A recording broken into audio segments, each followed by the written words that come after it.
Think you're smart? Solve this riddle. Here's the riddle. I speak without a mouth and hear without ears. I have no body, but I come alive with wind. What am I? Take a moment to think. Got your answer? It's an echo. An echo reflects your voice, travels through air, and comes back to you. No mouth, no ears, no body.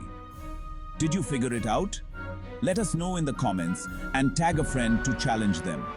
Like and subscribe for more riddles and brain teasers.